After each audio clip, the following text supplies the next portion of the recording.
अस्सलामुअलैकुम। इत्थे रख न्यूज़ वेखण वाले सारे जियां नूं मुहम्मद साद जी आयां नूं आखदा है। आओ तुहानूं पाकिस्तान ते दुनिया भर दीयां खबरां सुणावां।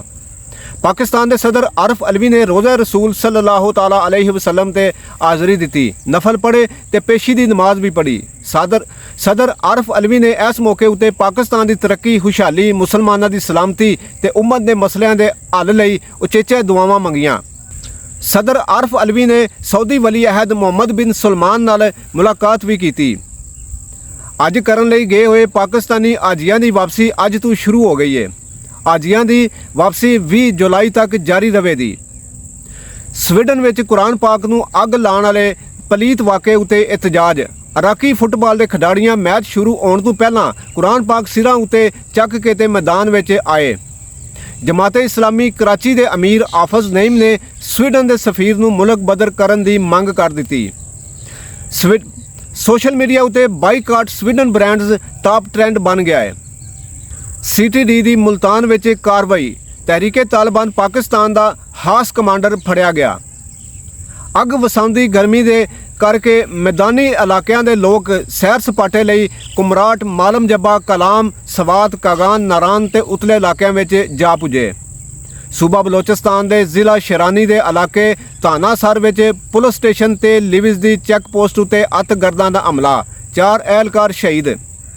लाहौर के हवाई अड्डे उत्ते इमीग्रेशन ने कार्रवाई करते हुए जैली वीजे उत्ते यूरोप के मुल्क अंग्रेज जाने वाले मुसाफर नूं ऑफलोड कर दिता।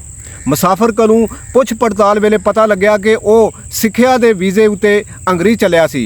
उस दे जीजे ने 20 लाख रुपये दे के वीज़ा लिया सी। भारत के मोदी सरकार ने अफगान भड़ियारां दे पहलां तो जारी किए हुए 2500 तो वध सारे वीजे रद्द कर दिते। भारतीय सरकार वालों सिक्योरिटी ते वीज़ा सिस्टम का बहाना बनाया जा रहा है। अफगान भड़ियारां वालों मकाला लाया गया कि यूनीवर्सिटी के प्रबंधक सानू नशा वेचण वाले ते दहशतगर्द करार देंदे ने। पाकिस्तान क्रिकेट बोर्ड ने इस साल भारत में होने वाले संसारी क्रिकेट कप में शामिल होने लई सरकार कोलों इजाज़त मांग लई।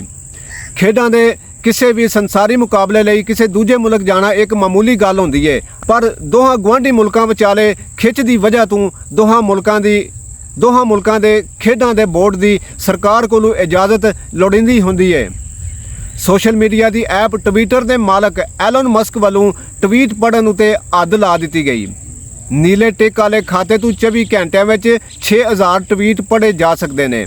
बगैर किसी टिक तो पुराने खातेदार एक दिन में 600 पोस्टां पढ़ सकन दे ते नवे खातेदार एक दिन में 300 पोस्टां ही पढ़ सकन दे। एलन मस्क ने आख्या कि बहुता वक्त तुसी अपने घर वाले जियां नूं दिया करो। सूबा सिंध के टंडो आदम की हद में जैली पीर ने एक बीमार जने नूं कुट्टन फंडन तो बाद बकरे का लहू पिया दिता, जिस दे नाल नौजवान आशिक अली फड़क के मर गया। आखिरी इतला तक पुलिस वालों जैली पीर फुब्बे पीर नूं गिरफ्तार नहीं किया जा सकिया। सूबा बलोचिस्तान के चमन में जेल तरोड़ के 13 कैदी फरार हो गए। पुलिस वालों मुलजमां नूं फड़न लई ऑपरेशन जारी है। पाकिस्तान के 2 वार के संसारी स्नूकर चैंपीयन खिडारी माजिद अली ने खुदकुशी कर ली। माजिद अली के भरा का कहना सी कि माजिद पिछले कुछ सालों तो डिप्रेशन का शिकार सी ते डॉक्टर दियां दसियां हुई दवाइयां भी लै रहा सी। ब्राज़ील के साबका सदर जेयर बोल्सोनारो उत्ते नफरत फैलाने का इल्ज़ाम साबित हो गया।